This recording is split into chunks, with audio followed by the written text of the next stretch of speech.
কত বড় সাহস! আগে ভাত খাইতে ভাত পায় নাই, আর এখন কিনা সিনিয়র এএসপির বউ, এখন কিনা গদির উপর ঘুমায়। আসলে তো বিষয়টা তো ভাবনা। যতই ছেলে নিজের পছন্দ করে বারবার মেয়ের পরিবারের কাছে অনুরোধ করে বিয়ে করুক না কেন, যতই ছেলে বউকে ভালোবাসুক বা এই বউ নিয়ে ভালো থাকুক, সব কথার বড় কথা হইতেছে বউ তো গরিব, তার বাবা গরিব, তার ফ্যামিলির 14 গোষ্ঠী গরিব, ছেলের কাজের পেটে হওয়ার তো যোগ্যতা নেই এই মেয়ের, অথচ এই ছেলের সাথে এক গতিতে ঘুমায়। একবার ভাবুন তো, যিনি ছেলের মৃত্যুর 48 ঘন্টা পার না হতে মিডিয়াতে যেই টুনে কথা এগুলা বলেছেন, তিনি আসলে সবার আড়ালে কি কি করতে পারে। সত্যি বলতে এগুলা নিতে পারতেছি না। লক্ষ লক্ষ না, কোটি কোটি পরিবারের চিত্র এটা। বিশ্বাস অনেকেরই নাও হতে পারে, কিন্তু এটাই সামাজিক বাস্তব চিত্র। কিছু কিছু মানুষ আছে মুখ ফুটে সবার সামনে বলে না, কিন্তু তারা আড়ালে কিন্তু ঠিকই বলে। কাছের মানুষ পাড়াপড়শিকে নিয়ে কি সুন্দর করে ছেলের বউর প্রতিনিয়ত চিত্র বিশ্লেষণ করে থাকে। যে মানুষটা নিজের নাকই বোঝা, সেই মানুষটা ছেলের বউর নাক দেখে বলে ছেলের বউর নাক বোঝা। যে মানুষটা নিজের শরীরের রঙই শ্যামলা, সেই মানুষটা আবার ছেলের বউকে বলে আমার ছেলের বউর গায়ের রং ময়লা আকৃতির। যাদের কাছে এই কথাগুলো বলে তারাও কিন্তু দুঃখ আক্ষেপ করে। ছেলের বউ ঘরে আনতে না আনতে ছেলের বউর চলাফেরার দোষ থাকে, রান্না বান্নার দোষ থাকে। আর তো 19-20 হইলেই বলবে বাপের বাড়ি থেকে কোনো কিছু শিক্ষা আসো নাই। যে শাশুড়িরা বলে বাপের বাড়ি থেকে কোনো কিছু শিক্ষা আসো নাই, আমি তাদেরকে একটা প্রশ্নই করতে চাই, আপনার বাবা মা কি শুধু আপনাকে সংসার কিভাবে করতে হয়, রান্না বান্না কিভাবে করতে হয় এগুলোই খালি শিখাইছে?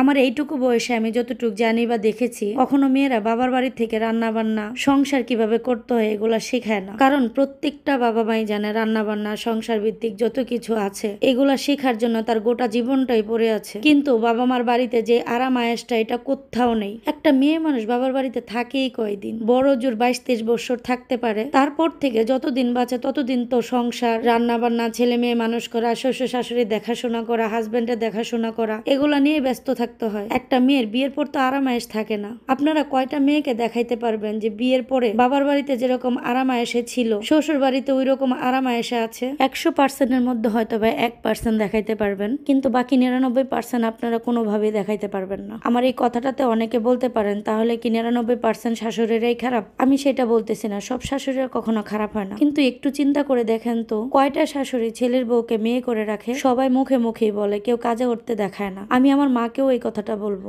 আমার মা আমাদের 3 বোনের যে নজরে দেখে এই নজরে কিন্তু আমার ভাইয়ের বউকে দেখে না, আর সেটা কখনো দেখবেও না। আমার মা যদি সংসারে কোনো একটা কাজ করে, আমরা যদি সারাদিন শুয়েও থাকি, তাহলেও আমার মার কোনো অভিযোগ থাকবে না। কিন্তু আমাদের জায়গায় যদি আমার ভাইয়ের বউ হয়, তাহলে কিন্তু এক গাদা অভিযোগ উঠবে। সেটা আশেপাশের মানুষরাও বলবে, আমার মাও বলবে। কিন্তু আমরা শুয়ে থাকলে আশেপাশের মানুষের বলার কোনো কিচ্ছু আসবে যাবে না, কিন্তু আমরা শুয়ে থাকলে আশেপাশের মানুষ এটার কোনো দোষ ধরবে না। এটাই আমাদের সমাজ। বাবার বাড়িতে থাকাকালীন একটা মেয়ের স্বপ্ন থাকে আমার একদিন বিয়ে হবে, আমার একটা বর থাকবে, আমি আমার বরের সাথে সুখে শান্তিতে সংসার করব। 18 থেকে 24 বছর পর্যন্ত মায়ের কাছ থেকে এগুলোই শেখা হয়, কিন্তু সংসার বাস্তবতা তো শেখা হয় শাশুড়ির কাছ থেকে। একটা মেয়ে সংসারে এসেই কিন্তু সংসারে ভাঙন ধরায় না, ভাঙন ধরায় তখনই যখন নিজের সংসার ভিত্তিক সবকিছু বুঝতে শিখে। কারণ বিয়ের আগে তো এত খুদ ধরার মতো মানুষ ছিল না, যার কারণে স্বাধীন মতো চলতে ফিরতে পারছে। মেয়েটা যখন দেখে বিয়ের পরে তার পদে পদে দোষ, প্রতিটা পা ফেলতে হয় তাকে হিসাব করে, তখনই ওই মেয়েটা স্বাধীনতা খোঁজার জন্যই সংসারে ফাটল ধরাতে বাধ্য হয়। এই কথাগুলো বিশ্বাস না হইলেও এটা কিন্তু বাস্তব। এই যে বিয়ের পরে শাশুড়িরা যে একটা কথা বলে, আজ থেকে আমি তোমার মা, সত্যি কি মা হওয়া কি সহজ?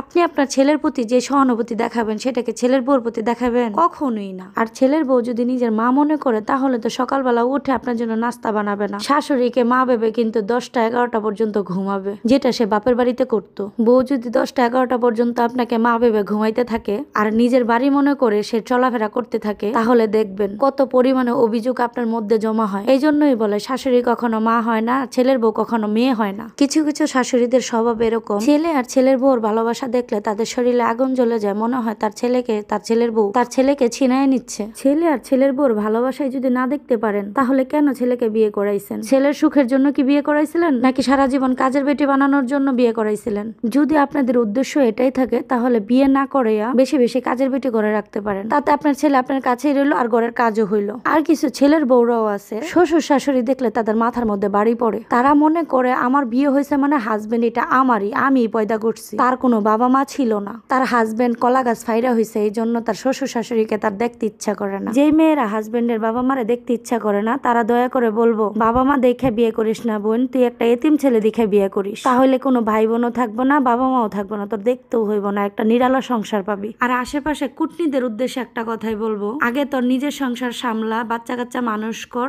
নিজে কিছু একটা করার চেষ্টা কর। অন্যের সংসারের বিষয় নিয়ে কুটনামি করে নিজের সংসারটা রসাতলে ডুবে পাইস না। মনে রাখবি তোর কর্মের ফল কিন্তু তোকেই ভোগ করতে হবে।